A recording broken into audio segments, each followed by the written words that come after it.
My husband planned to trick me into going abroad to seize my assets. I followed his plan and the result left him stunned. 6 months ago, my husband and his friends had abandoned me in Morocco. Today, I'm thriving in Dubai while their financial empire crumbles. It was 11:42 p.m. on a Tuesday when I noticed it, a pattern in the numbers that shouldn't exist. Everyone else had gone home hours ago, but I'd stayed to finish reviewing client portfolios that Blake's investment group managed. As a financial analyst at Meridian Partners, attention to detail was my specialty. The discrepancy was subtle. Transaction fees consistently 0.3% higher than our disclosed rates, with the difference flowing to an administrative account I couldn't trace. The blue light of my monitor cast shadows across my desk as I pulled up more accounts. The same pattern appeared in dozens of high-value portfolios, all managed by my husband Blake's team. My stomach tightened. This wasn't a clerical error. It was systematic. I cross-referenced the client list. Grant and Mason, Blake's partners, had signed off on every account showing irregularities. I leaned back in my chair, the leather creaking in the silent office, telling myself it must be an accounting quirk would be easier. Blake and I had built a life together over 7 years.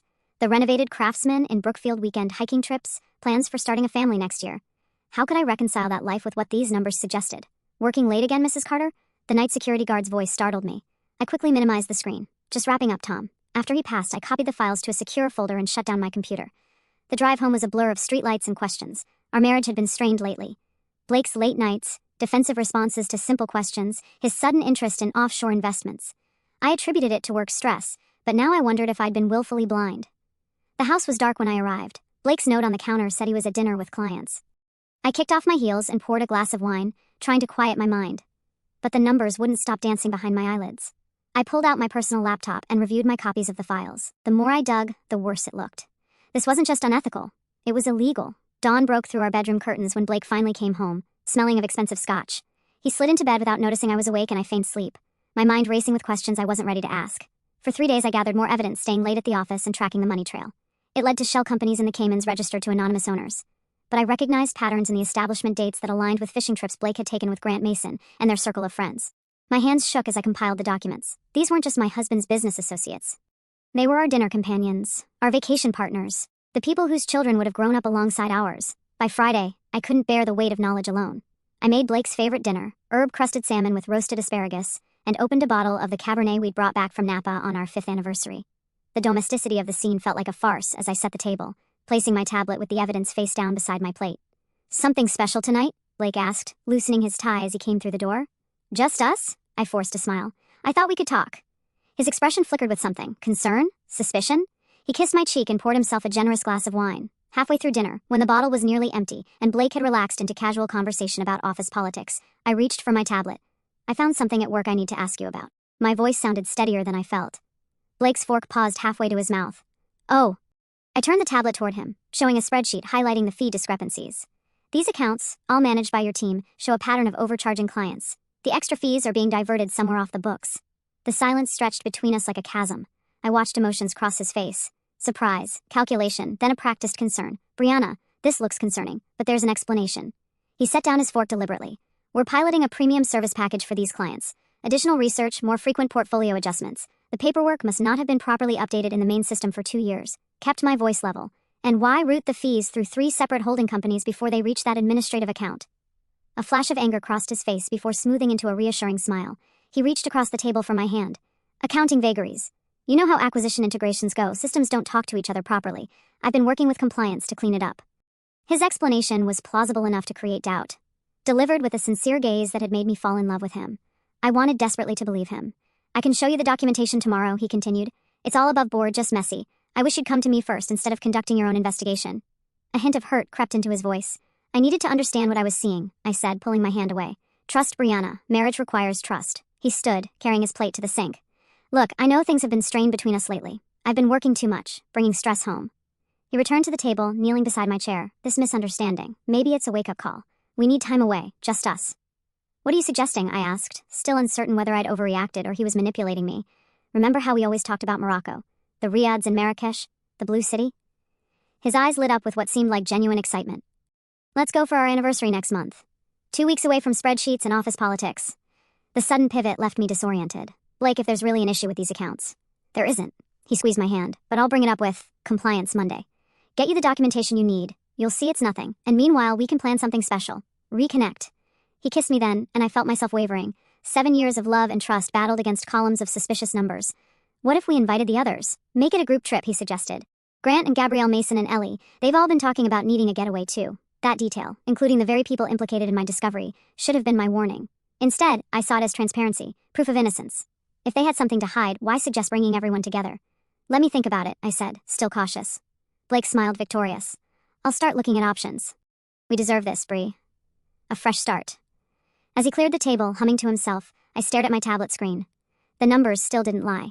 But Blake's explanation had created just enough doubt for me to hesitate. I closed the spreadsheet and promised myself I'd wait for his documentation before taking my concerns further. That night, as Blake slept peacefully beside me, I lay awake wondering if I'd just been offered an anniversary gift or a carefully constructed trap. Either way, I'd just taken the first step down a path that would end with me alone in a dingy Moroccan motel, betrayed by everyone I trusted. Our descent into Manara Airport brought a flutter of anxiety I couldn't suppress. Against my better judgment, I'd agreed to this trip. Partly from curiosity about what Blake was hiding, partly from hope that I was wrong. The documentation he'd promised never materialized, just excuses about delays and reassurances that everything would be cleared up after our vacation. The Moroccan heat hit us like a wall as we exited the air-conditioned terminal. Blake's college friend Jordan flagged down 2 taxis, organizing our group with unusual efficiency. I noticed how they'd arranged the seating. Couples split between vehicles with Gabrielle sliding next to me, while Blake rode with her husband Grant. Isn't this exciting? Gabrielle squeezed my arm, her smile not quite reaching her eyes. I've been dying to see Marrakesh for years. During the drive, I studied her profile as she pointed out landmarks. Gabrielle had been my closest friend in our circle, yet something in her demeanor felt performative. When had that started, or had I simply failed to notice until now? Our riad in the Medina exceeded the photos Blake had shown me. A hidden gem behind an unassuming door that opened into a courtyard with intricate blue tile work, citrus trees, and a bubbling fountain. The manager greeted us with mint tea while porters whisked our luggage upstairs. Yet, even in this postcard-perfect setting, I caught furtive glances between Mason and Blake. A silent language I wasn't meant to understand. 7 whole days of paradise, Ellie sighed, stretching languorously on a poolside lounger. No emails, no clients, no problems. If only she knew the weight of suspicion crushing my chest. That first day established a pattern. Group excursions through the souks where I was never left alone. Vanessa suddenly becoming my shopping companion, linking arms as we navigated narrow alleys of spice vendors and carpet sellers. Blake photographing everything with excessive enthusiasm, insisting on couple shots where he held me just a little too tightly. During our second evening's dinner at a restaurant in Gueliz, I excused myself to the restroom and deliberately took a wrong turn, finding a quiet alcove to test a theory. Within 3 minutes, Ellie accidentally found me. There you are. Her laugh trilled with false relief. I thought you'd been kidnapped by carpet merchants. They were watching me. All of them. Back at the riad that night, I feigned sleep until Blake's breathing deepened. Then I checked his phone only to discover a new password. My unease deepened into dread. The following day brought a guided tour of Bahia Palace. As our group wandered through ornate rooms, I deliberately lagged behind to overhear Grant and Mason's hushed conversation. Still needs the final transfer, Grant murmured. Blake said it's handled, Mason replied. Tomorrow night's the window, she suspects something. Doesn't matter now? Everything's Mason abruptly stopped as he noticed me approaching. These ceilings are incredible. I commented innocently, pointing upward while my heart hammered. Destiny intervened that sweltering afternoon, presenting me with a precious quarter-hour window of opportunity. Blake had retreated to the bathroom for his usual lengthy shower, the antiquated plumbing groaning as water cascaded through ancient pipes. The mechanical whir of the exhaust fan provided perfect acoustic cover, as his laptop suddenly chirped with new messages. I moved with calculated stealth, across the tiled floor, each footfall deliberate and silent. The device's screen illuminated 2 crucial communications that would reshape my understanding of our situation entirely. The first message originated from someone identified simply as Kareem, a name that meant nothing to me but clearly held significance for Blake. The content was brief yet chilling in its implications. Transfer complete to designated accounts. He will be delivered tomorrow as arranged. Accommodations prepared per instruction. The clinical language suggested business-like efficiency in whatever dark enterprise was unfolding. Before I could fully process this revelation, a second email from Grant materialized, containing what appeared to be a detailed spreadsheet, attachment with figures and calculations I couldn't immediately decipher. My training as a financial analyst kicked into overdrive. Without hesitation, my fingers danced across the keyboard with practiced precision, forwarding both incriminating messages to my personal email account before methodically clearing any trace from the sent folder. The digital evidence now resided safely beyond Blake's immediate control, though I understood the precarious nature of my position. The shower's steady drumming continued unabated, but I knew his routines intimately. Time was rapidly diminishing. I managed to close the laptop and resume my innocent position just moments before the water ceased its flow, and Blake's movements resumed in the adjacent room. Sleep became an elusive companion that night. I lay motionless beside my husband, listening to his steady breathing while my mind raced through increasingly disturbing connections. The mysterious transfers Kareem had referenced, the surveillance-like attention to my every movement, Blake's peculiar insistence that I bring all my important financial documents for safekeeping during our romantic getaway, documents that now sat locked away in our hotel's security vault alongside my passport. Each puzzle piece suggested a picture I desperately didn't want to acknowledge.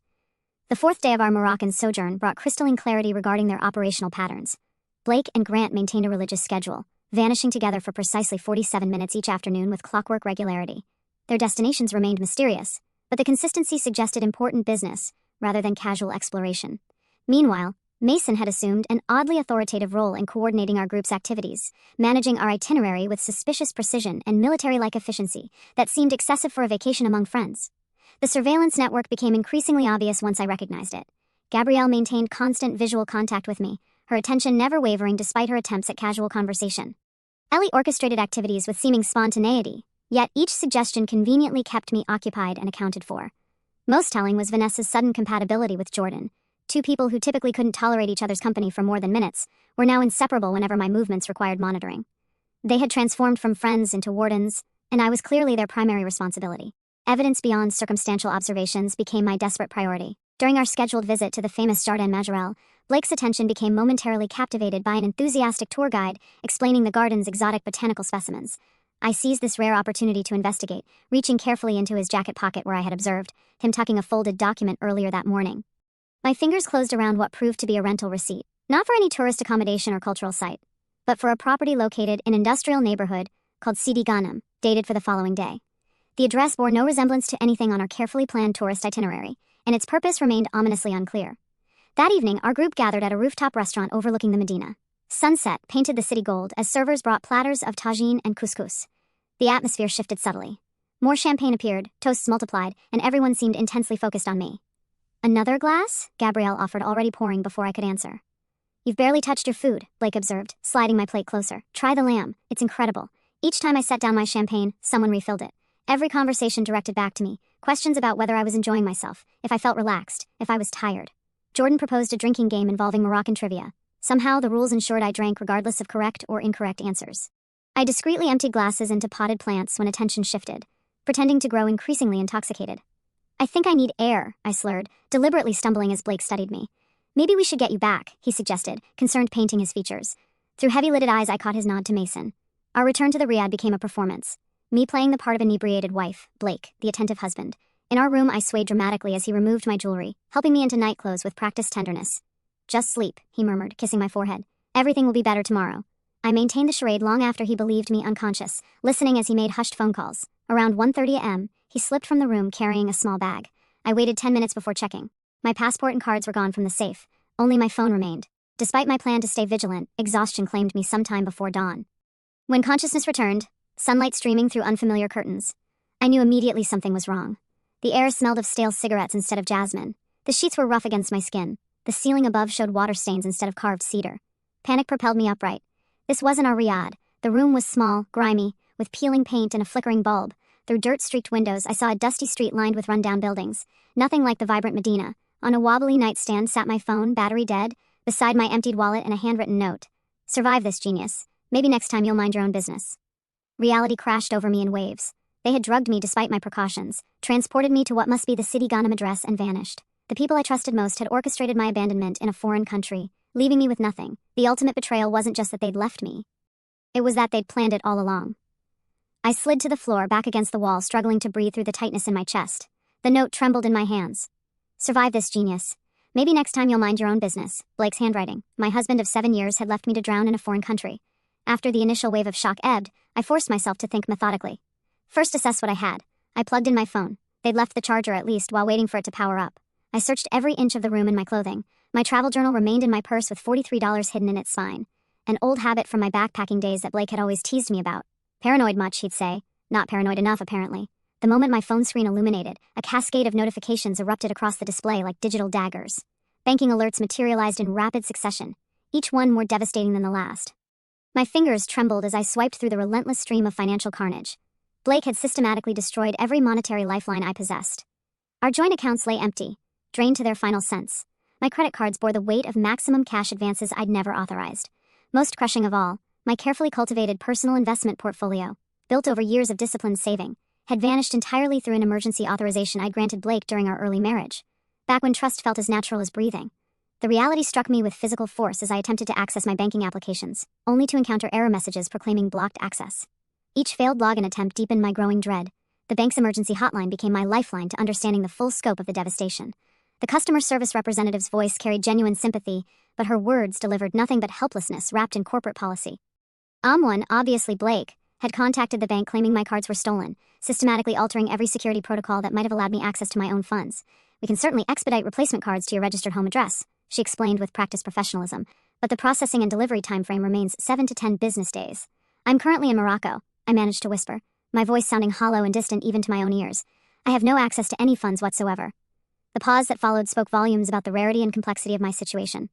I'm genuinely sorry, ma'am. Given the international complications and security protocols involved, you'll need to seek assistance through the American Consulate for Emergency Repatriation Services. The consulate. Of course. My phone's GPS revealed a sobering reality. A 40-minute trek through unfamiliar territory under Morocco's unforgiving sun. With no alternatives presenting themselves, I splashed lukewarm water across my face, straightened my wrinkled clothing as best I could, and steeled myself to venture into the unknown streets of this foreign neighborhood.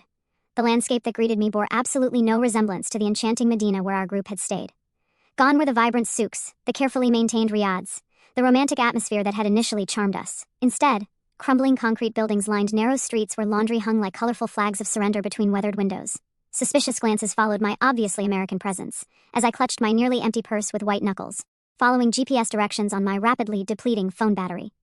3 grueling hours later, I emerged from the consulate's air-conditioned sanctuary, carrying nothing but bitter disappointment and bureaucratic reality. Yes, they possessed the capability to assist with emergency repatriation, but the process stretched across multiple days of paperwork, verification, and governmental coordination. They'd issued temporary identification documents and initiated calls to verify my dire circumstances, yet their resources remained frustratingly finite. The consular officer had maintained professional kindness throughout our interaction, but his directness cut deeper than any cruelty might have. Unfortunately, Mrs. Carter, spousal abandonment doesn't constitute a crime requiring immediate evacuation services, he'd explained with the weariness of someone who'd delivered similar news countless times before. While your situation is undeniably distressing and financially catastrophic, you're not considered to be in immediate physical danger according to our emergency protocols. I departed his office clutching pamphlets detailing local humanitarian resources, a meticulously compiled list of budget accommodations that might accept my limited funds, and firm instructions to return in precisely 2 days for the next phase of their bureaucratic assistance. With $43 to last until then, I needed to be strategic. First priority, secure affordable lodging. Second, food. Third, figure out how to survive long enough to get home and deal with Blake legally. The cheapest hostel on the consulate's list still cost more than I could afford for multiple nights.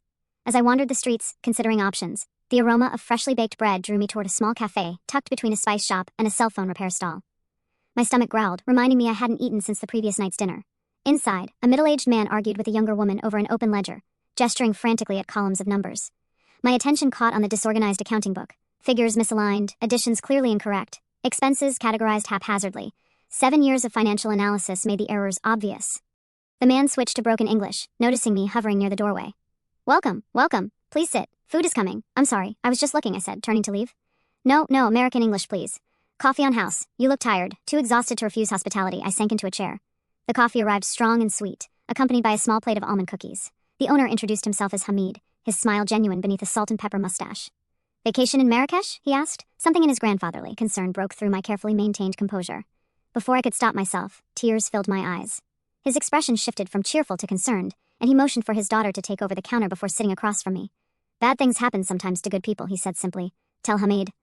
The story spilled out an abbreviated version without the financial crimes, just that my husband and friends had abandoned me with no money. As I spoke, Hamid's face darkened with indignation. This is not Morocco, he proclaimed when I finished. We do not treat guests this way. He refilled my coffee and brought more food, waving away my protests about inability to pay. When his daughter returned to their accounting argument, I found myself speaking up. Your column additions are incorrect, I said, pointing to the ledger, and you're categorizing food and supply expenses together. Both looked at me in surprise. Hamid raised his eyebrows. You know numbers? I'm a financial analyst, I explained. It's my job. He pushed the ledger toward me with hopeful eyes. Can you fix? My Aisha tries, but numbers make her crazy. My eye's too old now. For the next hour, I reorganized their books, creating proper expense categories and correcting months of calculation errors. The work calmed me, providing a sense of control I desperately needed. When I finished, Hamid studied the neatly organized columns with amazement. You are sent by Allah, he declared. 3 months I try to make sense of this for tax filing. As I prepared to leave, having used up my welcome, Hamid blocked the door. Where you go? I need to find affordable lodging, I admitted. A rapid conversation in Arabic followed between father and daughter. Aisha looked reluctant, but eventually nodded. We have storage room upstairs, Hamid said. Small but clean, you stay help with books. I give food and room until you go home. Fair trade, yes.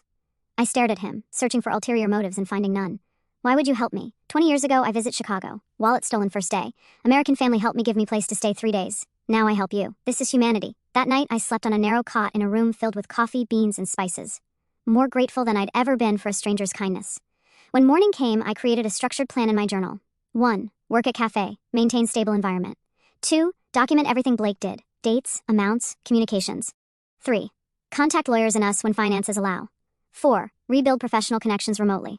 5. Escape Morocco without alerting Blake. Each day followed a similar pattern. I helped serve customers during busy periods, reorganized Hamid's financial systems during lulls, and gradually expanded into helping neighboring businesses with their books. Word spread about the American financial expert, and small payments in dirhams accumulated in the lockbox gave me. At night, I meticulously documented Blake's betrayal. Screenshots of drained accounts, timelines of events, copies of the police report I'd filed locally. I wasn't just gathering evidence. I was reconstructing my sense of self piece by shattered piece. 2 weeks after waking in that dingy motel room, I sat on my cot reviewing my progress. I'd saved enough for a ticket home, established a small client base, and created a comprehensive record of Blake's financial crimes. I could return to the States now and begin legal proceedings. But as I stared at the plane ticket website on my phone, a different possibility crystallized. Going home meant playing by their rules, fighting Blake's connections and resources on his turf, possibly for years. There was another option, one that utilized my skills and the network I was building here. Instead of merely surviving, I could reinvent myself completely. Blake thought he'd broken me, left me helpless and defeated. He'd never expect me to rise from these ashes stronger than before. I closed the ticket website. The decision felt like stepping off a cliff into open air, terrifying and exhilarating at once. I wouldn't just survive this betrayal, I would transform it into the foundation of something new. Something that would eventually lead me not home to face Blake, but forward into a future he couldn't touch. That night, I couldn't sleep. The decision not to return immediately to the States left me both terrified and strangely liberated. By morning, I had sketched out a plan in my journal, not just for survival, but for transformation. My first step was expanding beyond Hamid's cafe. With his blessing, I approached neighboring businesses with a simple pitch.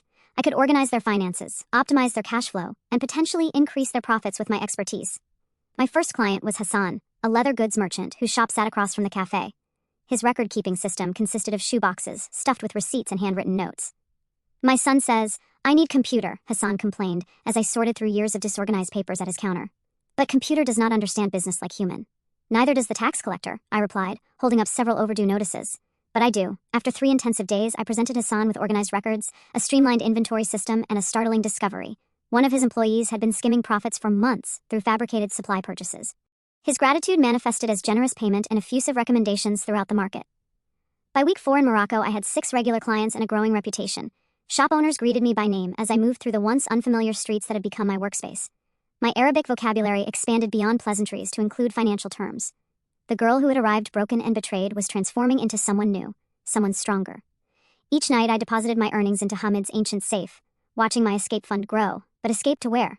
Not back to the life Blake had destroyed. I needed a fresh start beyond his reach, somewhere I could leverage my skills without the shadow of his betrayal following me. In my 6th week, inspiration struck while helping Aisha set up an online presence for the cafe. What if I established myself digitally, offering remote consulting to clients outside Morocco?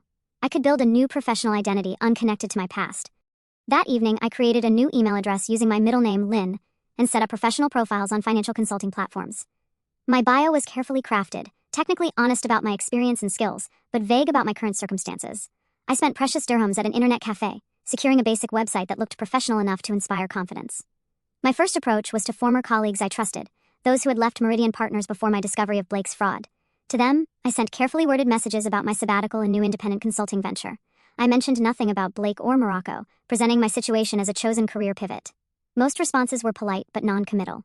2 former coworkers connected me with small clients needing remote assistance. It wasn't much, but it was a beginning. I worked through nights on these projects using the cafe's Wi-Fi after closing hours, determined to deliver exceptional results despite limited resources. As my virtual clientele expanded, I developed detailed contingency plans. Blake believed I was struggling somewhere in the States, a fact confirmed by Hamid's daughter who monitored American social media with her perfect English. According to Aisha's reports, Blake had posted concerned messages about his missing wife, who had left suddenly due to stress. The performance made me sick, but it also meant he wasn't looking for me internationally. 8 weeks after my abandonment, a message arrived that would change everything. David Chin, an American financial services provider based in Dubai, had found my profile through a mutual connection. "I'm looking for someone with forensic accounting experience to consult on security protocols for our client services division." His email read, "Your background at Meridian is exactly what we need. Are you available for a video call to discuss a potential 3-month contract?" My heart raced as I read the message 3 times. This wasn't just another small client. This was a potential pathway to a new life. Dubai was far from both Morocco and America, a global financial hub where I could truly rebuild. But a video call would reveal my location, requiring explanations I wasn't prepared to give. I crafted a careful response, suggesting a preliminary phone consultation instead. Currently traveling with limited internet access, I explained, but available to discuss your needs in detail. David agreed, and our call stretched from the planned 30 minutes to nearly 2 hours. He was impressed by my analysis of his company's vulnerabilities, insights gleaned from my experience uncovering Blake's fraud scheme. By the end of the conversation, he wasn't offering a 3-month contract, but a permanent position. "We need someone with your eye for detail," he said, "and frankly, your perspective on how fraud occurs from the inside would be invaluable to our clients." The irony wasn't lost on me. Blake's betrayal had given me exactly the expertise this opportunity required. "I'll need 2 weeks," I told David, "and I'd prefer to handle my travel arrangements independently."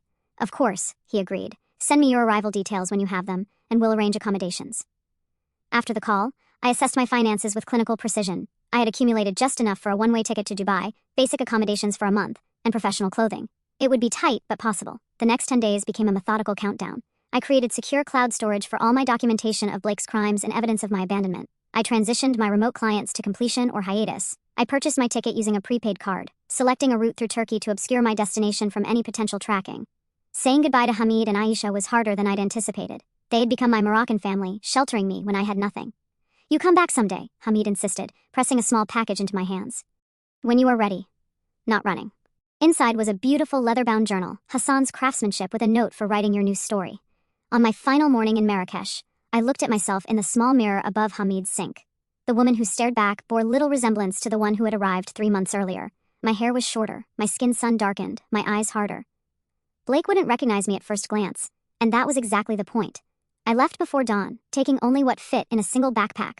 No reservations under my real name, no digital trail, no forwarding address. Hamid promised to maintain the fiction that I had returned to America in case anyone ever came looking. As the plane lifted from Moroccan soil, I watched the landscape recede through my window. I was leaving behind not just a place but a version of myself. The trusting wife, the obedient colleague, the woman who had been defined by her relationship to others. Ahead lay Dubai, an identity of my own creation. From the ashes of Brianna Carter, abandoned wife Lynn Reynolds was emerging, a financial phoenix with specialized knowledge of exactly how men like Blake operated and what they never saw coming. Dubai's skyline materialized through the airplane window like a mirage, gleaming towers rising improbably from desert sands. As we descended, I clutched my backpack containing everything I now owned. 2 changes of clothes, basic toiletries, my documentation, and exactly $267 in remaining funds. It wasn't much to start a new life, but it was more than I'd had that morning in Morocco 3 months ago. The blast of air conditioning in the terminal hit me like a physical force after the airplane's recycled warmth. I navigated immigration with my still valid passport, holding my breath until the officer stamped my entry without question. No red flags, no alerts. To the world, I was just another American arriving in the UAE for business. Outside the airport, the humidity wrapped around me like a wet blanket.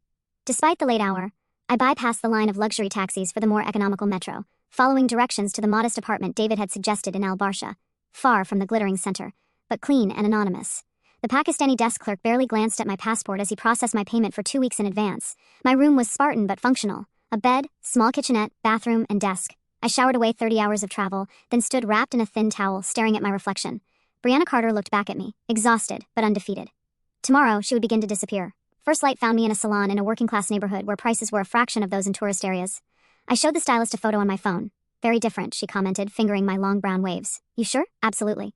90 minutes later, I emerged with chin-length hair dyed a rich auburn, subtly altering my entire appearance. Next came a small boutique, where I invested in 3 professional outfits, conservative cuts with distinctly Middle Eastern influences, nothing like the American styles I'd worn before. Small gold hoops replaced my signature pearl studs. Tinted moisturizer darkened my complexion slightly. Each change was minor, but collectively they created someone new. That afternoon, I arrived at Integrated Financial Solutions 30 minutes early for my meeting with David. The receptionist smiled. "Your name, please." "Lynn Reynolds." My middle name and maternal grandmother's maiden name flowed naturally from my lips after weeks of practice. David Chin emerged from the elevator moments later. A compact man in his 50s with salt and pepper hair and a quick assessing gaze. Recognition flickered as he extended his hand. "Lynn, welcome to Dubai." No mention of my transformed appearance, just a professional nod. "Let's get you settled." The office tour revealed a medium-sized operation with about 30 employees. David's company specialized in financial security consulting for regional businesses and wealthy families, helping clients protect assets from fraud, embezzlement, and digital threats. My new role would involve assessing vulnerabilities in their financial systems. "Your personal experience with fraud detection will be invaluable," David said in the privacy of his office. I told him only that I'd uncovered irregularities at my previous firm. Nothing about Blake or my abandonment. Our clients need someone who can think like the people who might target them. I know exactly how those people operate, I replied, thinking of Blake's methodical decimation of my finances and how to stay one step ahead. My first 2 weeks passed in a blur of client meetings, system analyses, and adapting to Dubai's rhythms. I lived frugally in my temporary housing, saving every dirham possible. At night, I researched Blake's firm, confirming they had no current presence in the UAE. I was safe for now. By my second month, I'd earned enough to move to a small but decent apartment in Business Bay. My client roster grew steadily as word spread about the American consultant with an uncanny ability to identify financial weak points. I developed a particular specialty in helping family offices protect their wealth from internal threats, a service that resonated deeply in Dubai's family-centered business culture. You understand what others miss, Sheikh Abdullah, a prominent client, told me after I uncovered 3 separate vulnerabilities in his family's investment structure. You see the danger not just in systems but in people. If only he knew how I'd learned that lesson. One Tuesday morning in my 4th month, David called me into his office. Expression unusually serious. We've been approached by an American investment firm looking to establish a presence here, he said, sliding a folder across his desk. They need comprehensive security protocols as part of their licensing requirements. Major opportunity for us. My blood froze as I opened the folder. Staring back at me was a familiar logo. Meridian Partners International, Blake's firm, rebranded for global expansion. Something wrong? David asked, noting my expression. I composed my features carefully. Not at all. I'm familiar with their reputation. Good. They're sending representatives next month for preliminary meetings. I want you to lead our team.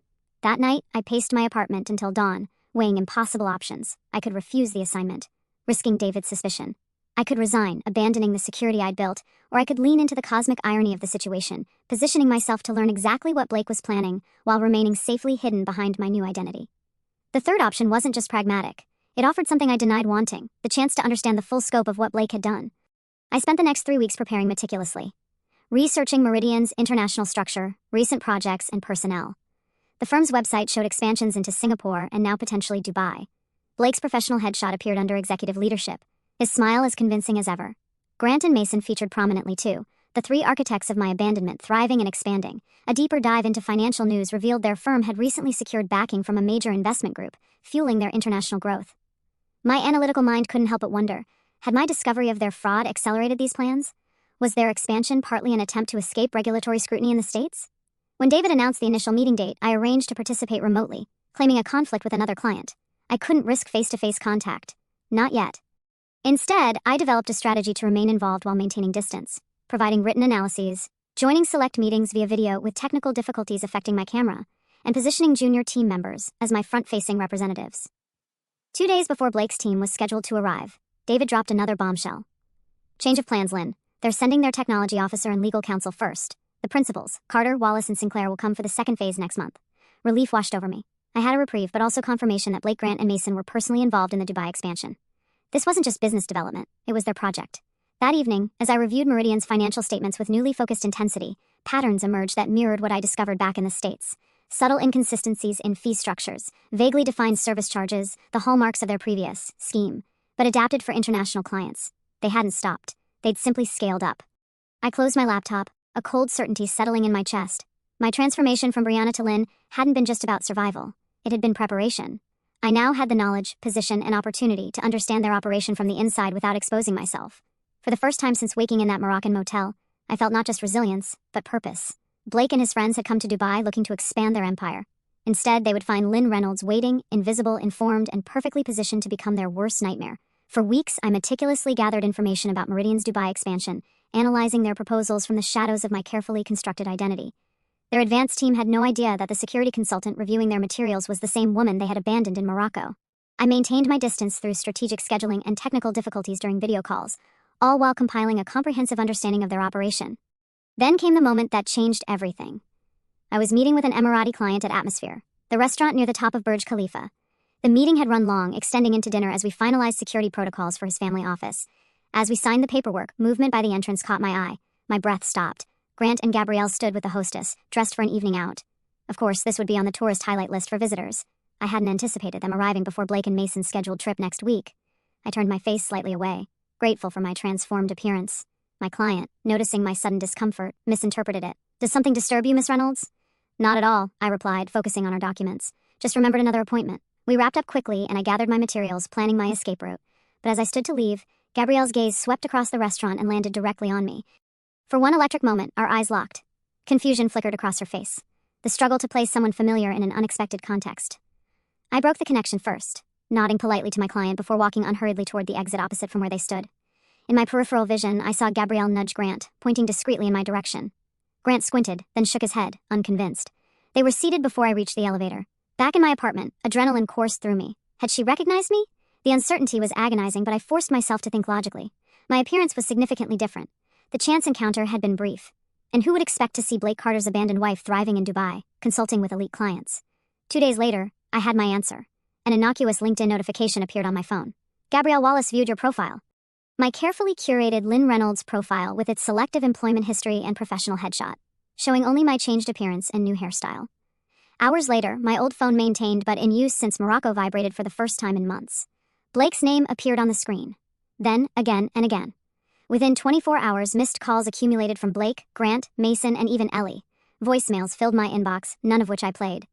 They knew through my firm's security monitoring of Meridian's communication channels ostensibly to establish proper protocols. I watched their internal messages spike with urgency. Meeting schedules changed. Travel plans accelerated. Blake and Mason were now arriving in 3 days instead of next week. Rather than panic, I felt an odd sense of calm. This confrontation had been inevitable from the moment I chose Dubai instead of returning to the States. Now I would dictate its terms. First, I secured my position. I met with David, sharing select details about my history with Meridian partners. I previously worked with them in the States. I explained we had significant professional disagreements about their compliance practices. I left when I discovered irregularities I couldn't ethically support. David's eyes narrowed. Is this why you've maintained distance from their team? Yes. I didn't want personal history to interfere with our firm's opportunity, but given their principals are arriving soon, you should know. Appreciate the transparency, David said. Would you prefer to withdraw from the project? Actually, I replied, I'd like to oversee it entirely. I know exactly what to look for in their operations. With David's approval secured, I moved to Phase 2. I compiled a detailed dossier on Meridian's dubious practices, both from my original discovery in the States and the patterns continuing in their international expansion. I sent this anonymously to 3 entities. The SEC in America, the Financial Regulatory Authority in Dubai, and most devastatingly to the family office of Sheikh Abdullah, who had been considering a significant investment in Meridian's Dubai launch. The timing was precise. Questions would begin emerging just as Blake and Mason arrived, catching them off guard in unfamiliar territory. The day of their arrival, my old phone buzzed continuously. Blake's messages grew increasingly desperate. Brianna, we need to talk. Please call me back. It's important. I know you're in Dubai. We need to meet. This is all a misunderstanding. I maintained radio silence, watching from afar as their carefully constructed plans began unraveling. Sheikh Abdullah's office canceled their meeting, citing troubling information about their practices. Regulatory officials requested additional documentation about their fee structures. Their local banking partner suddenly needed clarification on certain transfer protocols. On their 3rd day in Dubai, I was having coffee at the address downtown when I spotted them in the lobby. Blake and Mason, looking harried and confused, trailed by their legal counsel. I didn't hide. When Blake's gaze eventually found me across the atrium, I simply raised my cup in a small salute, maintaining eye contact until he went pale with recognition. He changed direction immediately, heading toward me with Mason scrambling to follow. I remained seated, perfectly composed as they approached. Brianna Blake's voice was a mixture of shock and forced warmth. My God, we've been so worried. My name is Lynn Reynolds, I replied coolly. I believe you have me confused with someone else. Stop this, he hissed, dropping the pretense. We need to talk privately. You have no idea what you're doing.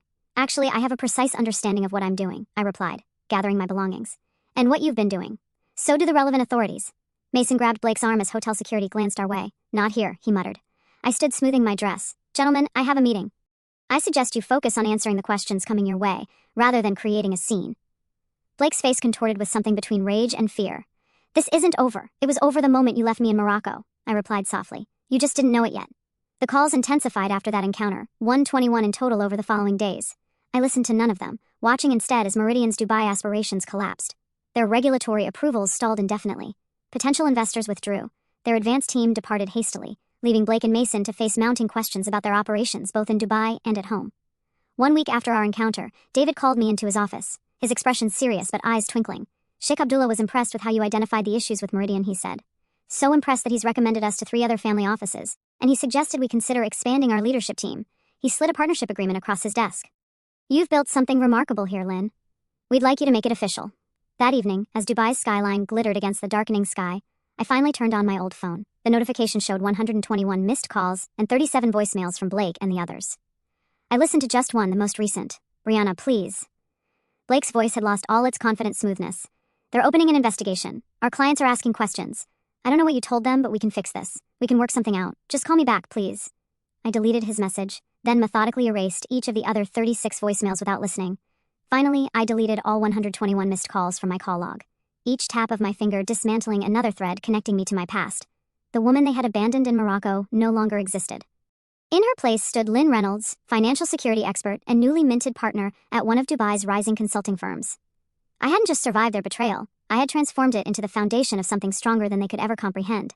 Blake and his friends had orchestrated what they thought was my ending. Instead, they had merely set the stage for my most powerful beginning. Justice, it turned out, tasted sweetest when served cold from a distance by a woman they no longer recognized.